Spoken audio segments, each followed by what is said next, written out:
Of uncertainty hangs over a $200 million recreational site in Lagos State, one of which is the landmark beach resorts, a once thriving tourist destination facing partial demolition to make way for a massive coastal highway project embarked upon by the Nigerian government. Now, the multi-million-dollar resort, boasting of over 80 businesses and employing thousands, is caught in the crosshairs of progress. Now, the government argues that the Lagos-Calabar Coastal Highway, with its ambitious 5-lane dual carriageway and central railway, is crucial for regional economic development. However, critics point to the high cost, which includes both financial and social implication. Now, our guest, Muktar Mohammed, joins us on this particular program. Asheer Investment Limited, of course, is in charge, and he'll be helping us make sense of this. Muktar, thank you so much for joining us.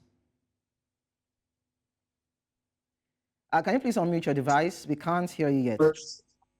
I can hear you. Okay, beautiful. Well, maybe you can, my device is on mute. Oh, okay. That's nice. Now, it's been an open secret about the back and forth that has gone on with the business ecosystem that will be sacrificed for the government's greatest scheme. But if we were to do a comparative and quantitative analysis of this, do you think that the Lagos-Calabar Coastal Highway would demonstrably improve trade and economic activities in Nigeria as against an already established business? Well, Lagos, it depends on what we are looking at. First and foremost, most of the business that have been affected initially were not business that will have been affected with the initial plans. But now they are being affected. But you need to look at the larger picture. Again, most of these business are small-time SMEs business that are just doing their business on the right of way. And so they will also be able to benefit if the construction work starts on that same right of way. A lot of little businesses will crop up, and some of those people that are affected might also have opportunities to do business along those right of way. Because when we're talking about, I think the place that's really affected is the landmark beach, and it has to do with the beach itself. And some of the people that work in those beaches, setting up canopies, tents, shanties for people to relax during those. So those people will also be able to do one or two business with the construction companies. Now, Muktar, I'd like you to just hold on your thoughts, because we want to link it to others who have said that this will be beneficial looking at Nigeria now. But then we'll go on a short break, and when we come back, we'll take your thoughts on that.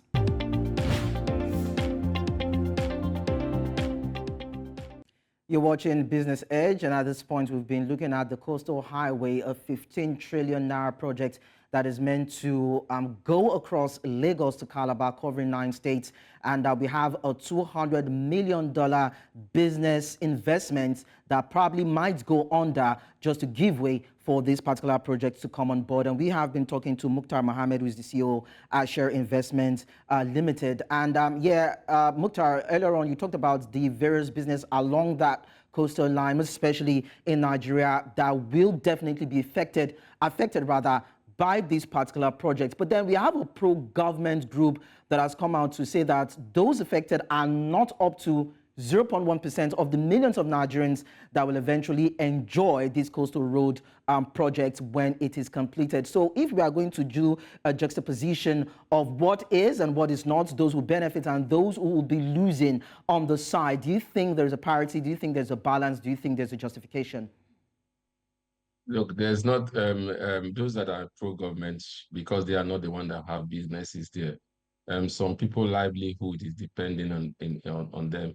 It's only in Nigeria that one life doesn't matter. In developed country, one life lost matter to everybody. So same with business. So I'm not saying I mean, I'm in support of the Lagos-Calabar Coastal Way, but it's not enough to now say those people that are there because they are just 0.00% of Nigeria, we should just tell them to hell with them. No, a lot of resources have gone up into their businesses. Those businesses take care of homes, take care of families. So we should also be considerate in doing those things to them. And I think the government have said that they will compensate whichever business that is affected, and that compensation will start, I think, from May 3rd. They will be visiting and making payments. So for me, I think it's a good decision that has been made in respect of that. But for you to look at the business and say, because it's just a national business, it doesn't matter because this one is going to be a state business or a global business. I don't think it's being. I think it's just being not really being sympathetic to some of the people that their businesses are being affected in that space. So for me, I think it's a good thing. It's going to be a national project. It could also act as a way of tourism for people to want to come and see what we have been able to do. But again, these are business that will not even come in stream. These are projects that we are not sure when we'll see the end of it, whether it's going to end in the next 5 years, 6 years, 7 years, 8 years. Because when it comes to Nigeria, some project lifespan seems to be everlasting, like the second Niger bridge, if not of when Buhari came and he completed it. So let's hopefully watch and see that within the next 8 years, what the government said, we'll be able to achieve it. But there are a lot of microeconomic headwinds that might not make it be possible. Okay, so now I was actually there yesterday, and a few people that I spoke with felt that there is more to it than what we know, as the initial plan was to route the coastal highway along the Water Corporation Road, said to be on the right of way of government, instead of the beach resort, which could have been incorporated into the project. So now looking at probable solutions or what the government should have done, could there have been a more or less destructive and economically viable alternatives that the government could have considered so as not to have these businesses go down because of, a coastal highway that the government is trying to achieve? You see, I think I said it in my first statement, saying that maybe the government expanded that project, and it's before it was supposed to be Lagos-Calabar highway, but now you're looking at it as a coastal project. They wanted to pass through the Atlantic Oceans. That also give it more space to expand, which for me I think is still depends on the government, what they want to do, and those people along that way, what they have seen, what the economic visibility study have told them to do. That's what they are doing. So, but I think also the government also will have to carry those people along, because a lot of people initially they got their licenses to build some of these projects that they are shouting, because the government of those states think there was no the road was not going to pass it. They gave them right to build such a gigantic project, and now you are coming to destroy it. You must have a soft landing for them. You must have a negotiation with them.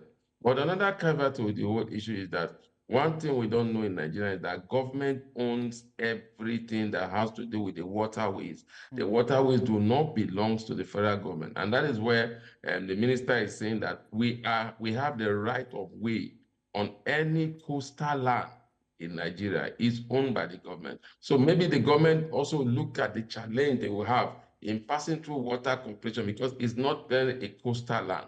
So they begin to look at what they have control over. So any coastal land is owned by the federal government. Even in the building of some of this infrastructure on the coastal highway, they had to get permission from the federal government through the then minister for the then President Goodluck Jonathan was the one that gave them the right to build the Eco-Atlantic after many years where the federal government refused to give them those rights. So you need to know that when it comes to waterways are strictly owned by the federal government.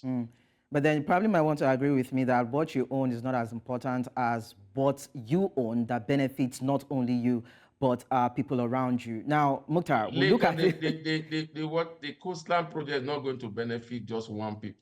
Yeah, we understand, but when you look at the costs of the business that will be going down, looking at the fact that a lot of millions of dollars have been expended towards pre-existing businesses along that, you discover that a lot of people will be losing. I agree with you. When we look at it from that angle, yes, definitely. Like I said, no business is small. And with kind of business that also have attracted a lot of tourism, it's been a place of leisure for a lot of Lagosians. Yeah.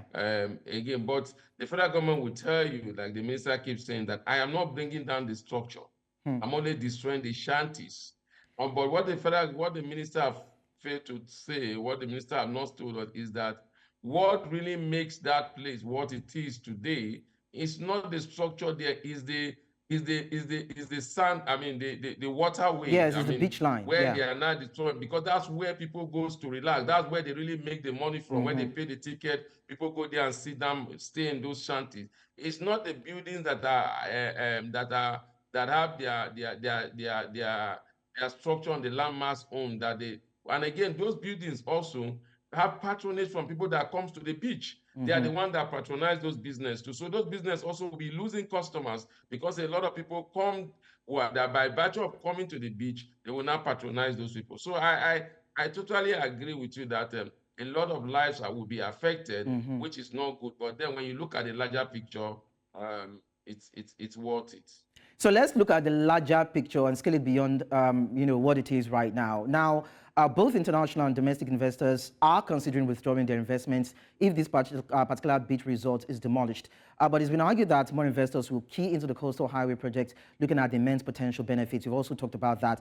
Do you think this would be a win-win situation for the government and the would-be investors that is being projected, or investors might be discouraged? Because when they bring in their money, they bring in their investments, they bring in, their infrastructure and everything to develop a particular part of a business ecosystem in the particular country, then we have government initiatives, government policies that is tearing down, their structures and depleting their resources, and they cannot even recoup on that investment. Don't you think they might just want to take a step back and say, please, I don't think I want to get into this? Based on rule of law, we always strive in any economy. Economics strive on rule of law and intellectual property, not holding forth for the government. Nobody have come out to say, I have a CFO for the side of the beach that is being affected. What they are saying is the bigger structure that they put in there, that is the landmarks hotel, the landmarks building that are there, and the government have said we are not going to destroy an inch of those things. We are only going to make sure that every shanty along that our right of way is brought down, not the bigger structure itself. So we must look at it. It's only in Nigeria then we tend to be emotional with a lot of things, and then we tend to get away with it.